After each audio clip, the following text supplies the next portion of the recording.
I never thought I'd be telling this story, but here I am, huddled in the corner of my dimly lit farmhouse, praying that the horrors outside won't find their way in. It all started when I inherited my family's farm in the heart of Tennessee.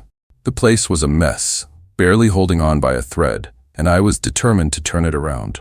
The farm sat on the edge of a dense forest, and every day, thousands of crows would gather in the trees, their beady eyes fixed on my fields. It was unnerving, to say the least. Their incessant cawing drove me to the brink of madness, and I couldn't help but feel like they were plotting against me. As the days went by, my crops withered, and my livestock dwindled. I was at my wits' end, desperate for a solution. That's when the idea struck me. Clear-cut the forest, get rid of the crow's habitat, and maybe, just maybe, I could salvage what was left of my farm. I hired a logging company, and within weeks, the once lush forest was reduced to nothing but stumps and debris. The silence that followed was eerie, but I reveled in it. No more crows, no more sleepless nights. Or so I thought. It wasn't long before I noticed something strange happening in my fields. The crops started to grow again, but they were different, twisted and gnarled, as if they were trying to form humanoid shapes. I brushed it off as stress-induced hallucinations and decided to build some scarecrows to keep any remaining birds at bay. I gathered old clothes, straw, and wooden poles, crafting crude effigies to stand guard over my land. As I hammered the last nail into place, a chill ran down my spine. For a split second, I could have sworn I saw one of the scarecrows twitch. That night, I tossed and turned in bed, unable to shake the feeling that something was terribly wrong. A sudden crash from outside jolted me awake. Heart pounding, I crept to the window and peered out into the moonlit field. What I saw made my blood run cold.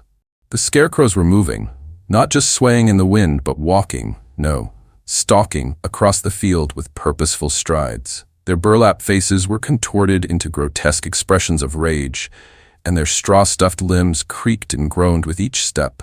I blinked hard, certain I was dreaming, but when I opened my eyes, they were closer. One of them turned its head towards me, its eyes glowing with an otherworldly green light. In that moment, I knew they were coming for me. Panic set in as I barricaded the doors and windows, my mind racing to make sense of what was happening. As I worked, I could hear them outside, their whispers carried on the wind. Murderer, they hissed. Destroyer of forests. It hit me then. They were seeking revenge for the trees I'd cut down. Somehow, the spirit of the forest had manifested in these crude effigies I'd created, and now they were out for blood. The night wore on, and I huddled in the corner, listening to the scarecrow's relentless assault on my home. They clawed at the walls, their straw fingers leaving deep gouges in the wood. The windows rattled as they pressed their faces against the glass, their burlap features twisted into masks of hatred. Just when I thought it couldn't get any worse, I heard a sound that made my heart stop, the cawing of crows. Thousands of them. They had returned, and they were angry. The crows swarmed the house, their beaks pecking at every surface, trying to find a way in. The scarecrows, emboldened by their avian allies, redoubled their efforts to break down the doors. As dawn approached, I thought I might survive the night. But then I heard a sound that chilled me to my very core, the creaking of floorboards behind me. Slowly I turned around, and there, looming over me, was a scarecrow that had somehow made its way inside. Its burlap face was inches from mine, and I could smell the earthy scent of straw and decay. "You took our home," it rasped, its voice like rustling leaves. "Now we'll take yours." I screamed as its straw-stuffed hands reached for me, the crows outside echoing my terror with their frenzied cries. In that moment, I realized the true horror of what I'd done. I hadn't just destroyed a forest, I'd awakened an ancient, vengeful force of nature. As the scarecrow's fingers closed around my throat, I knew that my fate was sealed. The forest would have its revenge, and I would become just another cautionary tale whispered by the wind through the trees. So here I sit, writing these words as a warning to anyone who might find them. Respect the land, for it has guardians more terrifying than you can imagine. And if you ever find yourself on a farm in Tennessee surrounded by thousands of watchful crows, remember my story. For the scarecrows are waiting, and they never forget. I never believed in ghosts until I started working at Monte Cristo Homestead. Now, I can't shake the feeling that something sinister lurks in every shadow, waiting to drag me into its eternal torment. My name is Emily, and I took a job as a housekeeper at this grand old mansion in Junee, New South Wales. The place had a reputation, of course. Locals whispered about its dark history, but I brushed it off as superstition. After all, what century-old house doesn't have a few skeletons in its closet? The moment I stepped through the ornate front door, a chill ran down my spine. The air felt heavy, as if the very walls were breathing. Mrs. Crawley, the current owner, gave me a tour, her eyes darting nervously as she explained my duties. She seemed on edge, constantly glancing over her shoulder as if expecting someone or something to appear. "Just one more thing, Emily," she said, her voice barely above a whisper. "Never, under any circumstances, go near the main staircase after dark." I nodded, chalking it up to some odd house rule. Little did I know that this warning would become the cornerstone of my nightmares. For the first few weeks, everything seemed normal. I dusted, polished, and swept, trying to ignore the occasional creaks and groans that echoed through the halls. But then, things started to change. It began with small incidents. Objects would move when I wasn't looking. I'd place a vase on a table, turn my back for a second, and find it on the floor unbroken. Cold spots appeared in rooms that were otherwise warm, and sometimes, just sometimes, I could swear I heard a child's laughter echoing from empty rooms. One evening, as twilight painted the sky in hues of purple and orange, I was finishing up my chores. The house was quiet, save for the ticking of the grandfather clock in the foyer. As I walked past the main staircase, a gust of wind rushed past me, carrying with it the faint scent of lavender and something else, something metallic. I froze, my heart pounding. The air around me grew cold, and I could see my breath misting in front of me. That's when I heard it, a soft, mournful sobbing coming from the top of the stairs. Against my better judgment, I took a step forward. "Hello?" I called out, my voice trembling. "Is someone there?" The crying stopped abruptly, replaced by an eerie silence. Then, a voice, barely audible, whispered, "Help me." I squinted, trying to make out a shape in the gathering darkness. For a moment, I thought I saw the outline of a young woman in an old-fashioned maid's uniform, but when I blinked, she was gone. Shaken, I retreated to my room, unable to shake the feeling that I had just encountered something beyond my understanding. As the days passed, the incidents grew more frequent and more terrifying. Doors would slam shut on their own, locking me in rooms for hours. Mirrors would fog up, revealing messages written by unseen hands. "Save her. It wasn't my fault. Beware the stairs." I tried to talk to Mrs. Crawley about it, but she brushed off my concerns. "Old houses make strange noises," she'd say, her eyes never quite meeting mine. But I could see the fear in her face, the way her hands trembled as she spoke. One night, unable to sleep, I decided to do some research on the house's history. What I discovered chilled me to the bone. In 1886, 10 years after the house was built, a tragic accident occurred. A young maid, carrying the infant daughter of the Crawley family, tripped on the main staircase. The child fell to her death, and the maid, consumed by guilt, threw herself from the balcony soon after. But here's the thing that made my blood run cold. The maid had insisted, right up until her death, that she hadn't tripped. She claimed an unseen force had grabbed the baby from her arms and thrown it down the stairs. As I read this, the lights in my room flickered and died, plunging me into darkness. A cold hand gripped my shoulder, and a voice whispered in my ear, "Now you know." I screamed, stumbling out of my room and down the hallway. In my panic, I didn't realize where I was going until it was too late. I found myself at the top of the main staircase, the very place I'd been warned to avoid. The air grew thick, and I could barely breathe. The whispers grew louder, surrounding me. "It wasn't my fault," they said. "You must believe me." Suddenly, I felt a presence behind me. I turned slowly, my heart threatening to burst from my chest. There, illuminated by a shaft of moonlight, stood the maid. Her eyes were hollow, her skin pale as death. In her arms, she cradled a bundle that I knew with horrifying certainty was the dead child. "Please," she begged, her voice echoing with decades of pain and guilt. "You must help us break the cycle." Before I could respond, I felt a violent push from behind. I tumbled forward, my arms flailing as I fell down the stairs. Time seemed to slow as I tumbled, and in those eternal seconds, I saw flashes of the past. The maid's terror as the baby was wrenched from her arms, her despair as she stood on the balcony. The generations of people who had lived and died in this house, all touched by the curse. I hit the bottom with a sickening thud, pain exploding through my body. As my vision blurred, I saw the maid standing over me, her form flickering like a candle in the wind. "I'm sorry," she whispered, "but now you're part of it too." I woke up in the hospital 3 days later, my body battered but alive. Mrs. Crawley was there, her face a mask of guilt and fear. "I should have told you," she said. "I should have warned you properly." As she spoke, I realized with growing horror that I could see the maid standing behind her, invisible to all but me. And I knew, with bone-chilling certainty, that my ordeal was far from over. Now, as I sit here writing this, I can feel the curse settling into my bones. The guilt of the maid, the terror of the child, the weight of 100 years of tragedy, it's all become a part of me. And I know that someday, years from now, I'll be the one standing at the top of those stairs, pushing some unsuspecting soul into the never-ending cycle of Monte Cristo's curse. So let this serve as a warning to you, dear reader. If you ever find yourself in Junee, Australia, and you come across an old homestead with a tragic history, turn back. For once you step inside Monte Cristo, you may never truly leave. And if you hear a child's laughter or smell lavender on the wind, run. Run as fast as you can. Because the maid is always watching, always waiting for the next victim to join her in her eternal torment.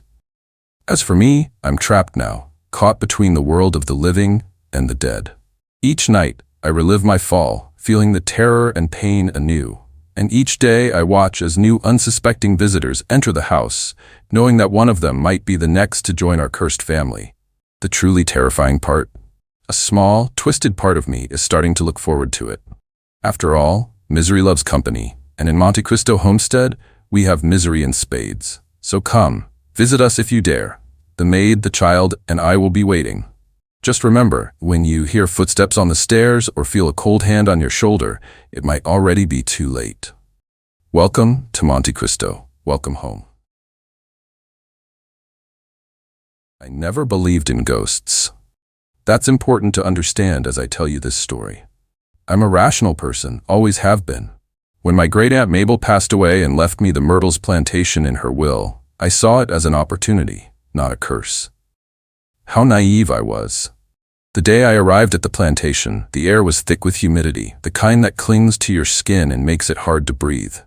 The old house loomed before me, its white columns stark against the darkening sky. As I stepped onto the porch, a chill ran down my spine despite the heat.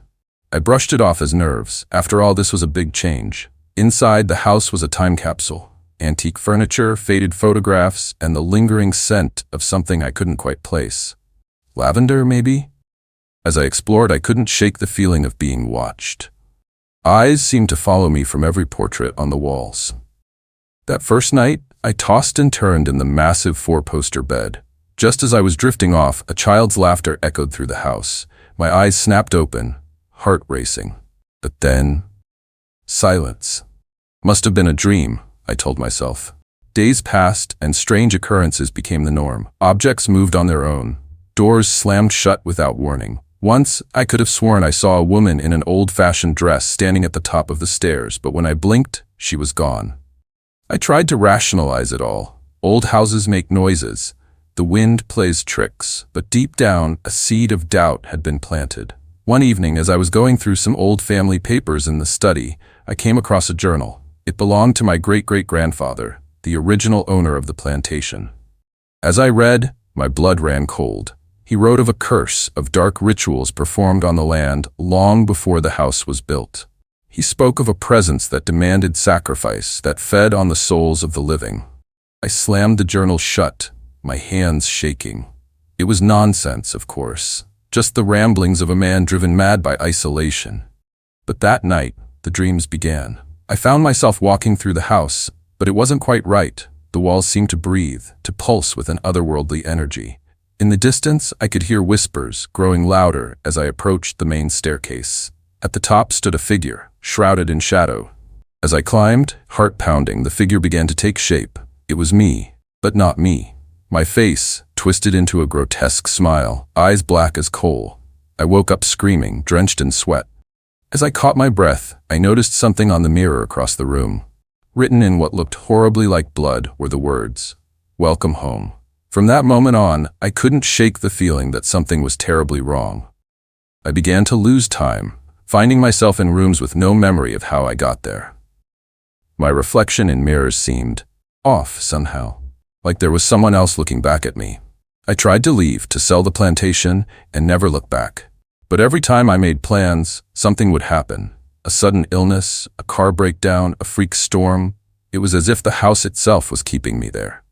Weeks turned into months. I could feel myself changing, my thoughts becoming darker, more twisted. I began to understand why my family had always seemed so strange, so secretive. We weren't just inheritors of a plantation. We were caretakers of something ancient and hungry. One night, unable to sleep, I found myself drawn to the cellar. As I descended the creaking stairs, the air grew thick and oppressive. In the farthest corner, barely visible in the gloom, was a door I'd never noticed before. My hand trembled as I reached for the handle. The room beyond was small, its walls covered in strange symbols. In the center stood a pedestal, and on it, a book, bound in what looked disturbingly like human skin. As I approached, the whispers I'd heard in my dreams grew louder, more insistent. I opened the book, and the world seemed to shift around me. Images flashed before my eyes. Centuries of my ancestors, each one slowly consumed by the darkness that dwelled in this place. I saw them change, their humanity slipping away as they became vessels for something other. And then I understood. The inheritance wasn't the plantation. It was this entity, this presence that had latched onto our bloodline generations ago. With each new inheritor, it grew stronger, feeding on our essence until we were nothing but shells, puppets for its will. I tried to scream, to run, but my body wouldn't obey. I could feel it inside me now, spreading through my veins like ice. In the corner of my eye, I saw my reflection in an old mirror. My face was changing, features twisting into something inhuman. As the last of my consciousness faded, I had one final, terrifying thought. I wasn't the end of this cycle. Someday, years from now, another unsuspecting relative would inherit this place, and the hunger would begin anew. Now, as I write these words, I'm not sure how much of me is left. The thing that wears my face, smiles with my mouth, speaks with my voice. But deep inside, a small part of the real me remains, screaming silently. So let this serve as a warning. If you ever find yourself inheriting an old plantation in Louisiana, run. Run as fast and as far as you can, because some legacies are better left unclaimed, some doors better left unopened. And if you ever visit the Myrtles plantation and see someone who looks just like me, smiling and welcoming you in, turn around. Leave, and pray that the darkness hasn't already set its sights on you. For those of us trapped here, it's far too late. We are the guardians now, the keepers of an ancient evil, and we're always looking for new members of the family. Welcome home. Won't you stay a while? I never thought I'd find myself telling this story, but here I am, my hands trembling as I type these words. My name is James, and I've lived in Rhode Island my whole life. I always considered myself a rational person, someone who scoffed at ghost stories and urban legends. That is, until I took a job as a caretaker at the old Perron family farm. The place had a reputation, of course. Everyone in the area knew about the Perrons and the horrors they'd endured. But I figured it was all exaggeration, the kind of tale that grows taller with each retelling. How wrong I was. It was a crisp autumn day when I first set foot on the property. The old farmhouse loomed before me, its windows like hollow eyes staring out across the overgrown fields. As I approached, a chill ran down my spine that had nothing to do with the cool breeze. The current owners, an elderly couple named the Johnsons, greeted me at the door. Mrs. Johnson's smile seemed forced, her eyes darting nervously as she showed me around. "We're so glad to have you here, James," she said, her voice barely above a whisper. It's been hard to find help that stays." I nodded, chalking up her unease to the property's reputation. If only I'd known then what I know now. The first few weeks were uneventful. I tended to the grounds, repaired fences, and generally kept the place in order. But as the days grew shorter and the nights longer, strange things began to happen. It started with small incidents. Tools I'd left in one place would turn up in another. I'd hear footsteps upstairs when I knew the Johnsons were out. Once, I could have sworn I saw a figure standing at the edge of the woods, only to blink and find it gone. One evening, as twilight painted the sky in hues of purple and orange, I was finishing up some work in the old barn. The air grew suddenly cold, and I felt the hairs on the back of my neck stand up. That's when I heard it, a child's laughter, echoing from the hayloft above. My heart pounding, I called out, "Hello, is someone there?" The laughter stopped abruptly, replaced by an eerie silence. Then a small voice whispered, "Help me." I scrambled up the ladder, my flashlight beam cutting through the gloom. But the hayloft was empty, save for some old farm equipment and a thick layer of dust undisturbed for years. As I turned to leave, my light caught something scratched into one of the wooden beams. My blood ran cold as I read the crude message. "He won't let me leave." That night, I couldn't sleep. I tossed and turned, haunted by the voice I'd heard and the message I'd seen. When I finally drifted off, my dreams were filled with nightmarish visions. A young girl running through endless cornfields, pursued by a hulking shadow with gleaming eyes. The next morning, I confronted the Johnsons. "Is there something you're not telling me about this place?" I demanded. Mr. Johnson sighed heavily, exchanging a look with his wife. We'd hoped it wouldn't be necessary," he said. "But I suppose you have a right to know." What they told me chilled me to the bone. Decades before the Perrons had lived there, the farm had been owned by the Andersons. They'd employed a farmhand, a man named Ezra Blackwood. Ezra was known for his volatile temper and strange, solitary ways. In the summer of 1932, the Andersons' 11-year-old daughter Emily went missing. For days the entire town searched, but there was no trace of the girl. Then, a week later, her body was found in a shallow grave near the edge of the property. Suspicion immediately fell on Ezra. When the sheriff came to question him, Ezra fled into the woods. They found him 3 days later, hanging from a tree, an apparent suicide. "But that wasn't the end of it," Mrs. Johnson said, her voice quavering. "People say Ezra's spirit never left this place, that he continues to torment anyone who lives here, seeking revenge for being wrongly accused." I wanted to laugh it off, to dismiss it as superstition, but I couldn't shake the memory of that child's voice in the barn, the message scratched into the wood. As the weeks wore on, the incidents escalated. Objects would fly across rooms of their own accord. Doors would slam shut and lock themselves. And always, there was that feeling of being watched. One night I woke to the sound of screaming. I rushed to the Johnsons' bedroom, only to find Mrs. Johnson thrashing in her bed, her eyes wide with terror. "He's here!" she shrieked. "Ezra's here!" As I tried to calm her, the temperature in the room plummeted. The windows rattled in their frames, and a gust of wind extinguished the bedside lamp. In the sudden darkness, I saw a figure materialize at the foot of the bed, a tall, gaunt man with hollow eyes and a cruel smile. "You can't escape me," a raspy voice hissed. "None of you can." I stumbled backward, my heart threatening to burst from my chest.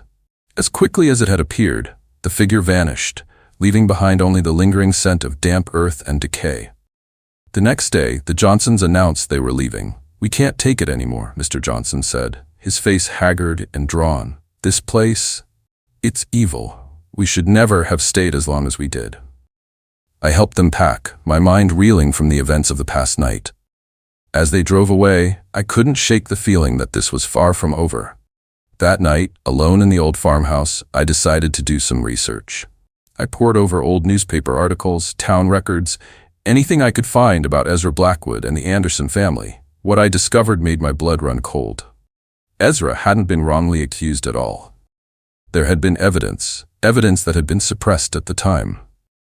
Ezra Blackwood was a monster, responsible not just for Emily Anderson's death, but for the disappearances of several other children in neighboring towns.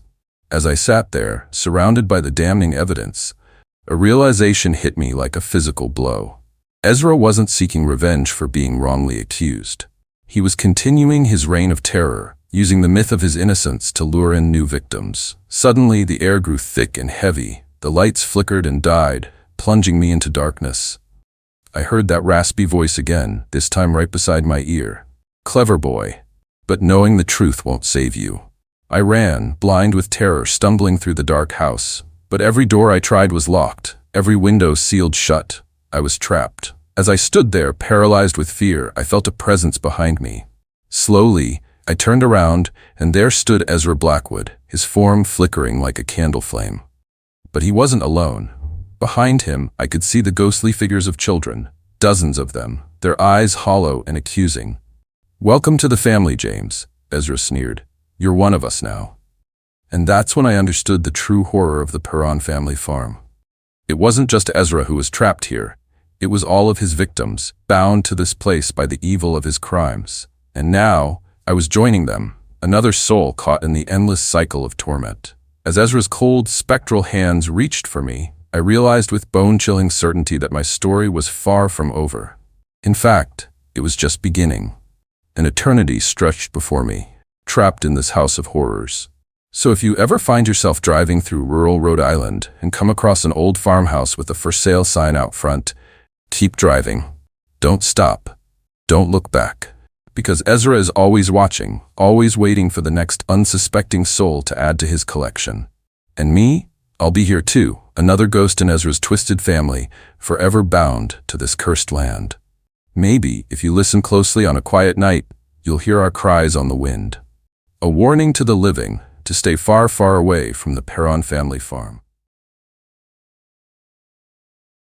I never thought I'd be the kind of person to believe in ghosts or supernatural occurrences. That was before I inherited my great-uncle's farm. Now I'm not so sure about anything anymore. My name is Alex, and this is the story of how I came to question everything I thought I knew about reality, family, and the depths of human depravity. It all started when I received a letter informing me that my reclusive great-uncle, whom I'd never met, had passed away and left me his property. A 200-acre farm in the middle of nowhere, complete with a farmhouse and 7 barns. At first, I was excited. As a struggling writer living in a cramped city apartment, the idea of owning a vast piece of land seemed like a dream come true.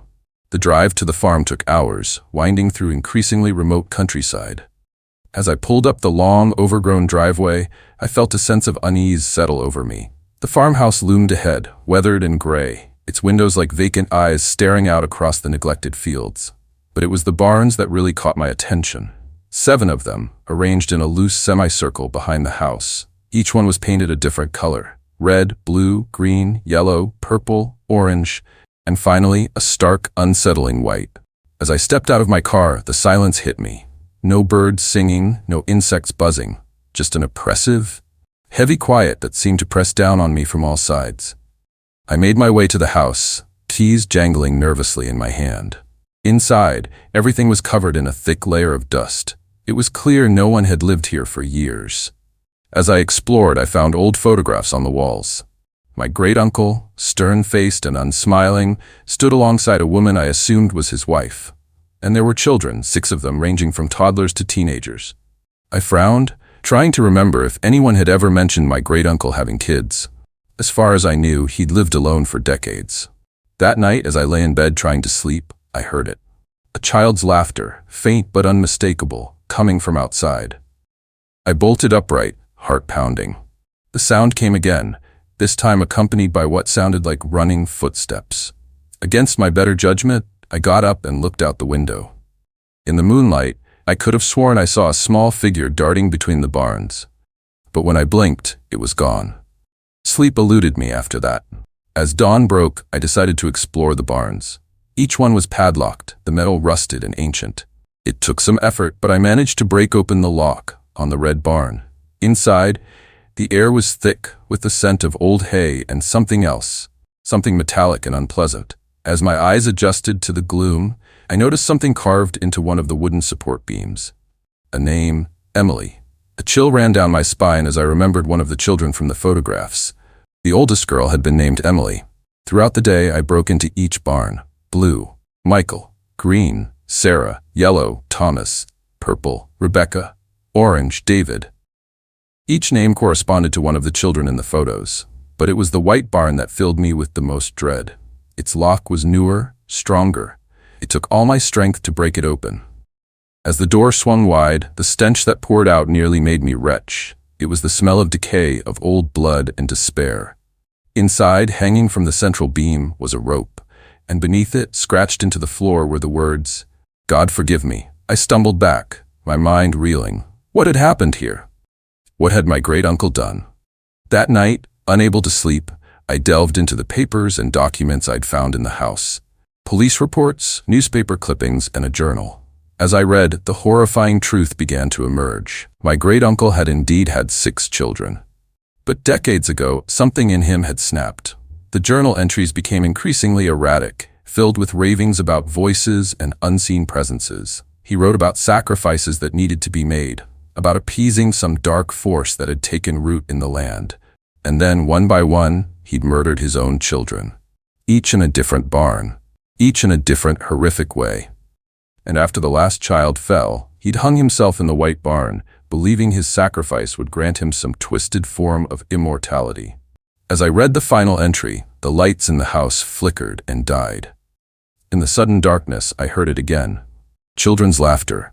But this time, it wasn't just outside. It was all around me, inside the house, growing louder and more frenzied. I ran, blind with terror, stumbling through the dark house. But every door I tried was locked, every window sealed shut. I was trapped. As I stood there, paralyzed with fear, I felt a small, cold hand slip into mine. A child's voice whispered, "Welcome home, cousin. We've been waiting for you." Slowly, I turned. In the faint moonlight streaming through the window, I saw them. 6 children, their forms translucent and shimmering, their eyes dark and hungry. Behind them loomed a 7th figure, tall, gaunt, with a rope around its neck. And that's when I understood the true horror of my inheritance. This farm wasn't just a piece of property. It was a supernatural trap, created by my great-uncle's madness and the suffering of his victims. Each new owner would be drawn in, becoming part of the cycle of terror and death. As the ghostly children closed in around me, their cold hands reaching out, I realized with bone-chilling certainty that I was never going to leave this farm. I was just the latest in a long line of victims, doomed to become part of this family's twisted legacy. So if you're ever driving down a lonely country road and come across an old farm with 7 colorful barns, keep driving. Don't stop. Don't look back. Because behind those cheerful colors lies a darkness deeper than you can imagine. And once it gets its hooks in you, it never lets go. As for me, I'll be here, another ghost in this haunted landscape, waiting for the next unsuspecting inheritor. After all, misery loves company, and in this place, we have misery in spades. Welcome to the family farm. We've been expecting you. Thanks for joining us in the shadows tonight. If you enjoyed these chilling tales, don't forget to hit that like button and subscribe for more spine-tingling stories every week. Have you got a story of your own? Share it in the comments below. We love hearing from you. And remember, the darkness holds many secrets. Are you brave enough to uncover them? Until next time, keep your lights on and your doors locked. Sweet nightmares.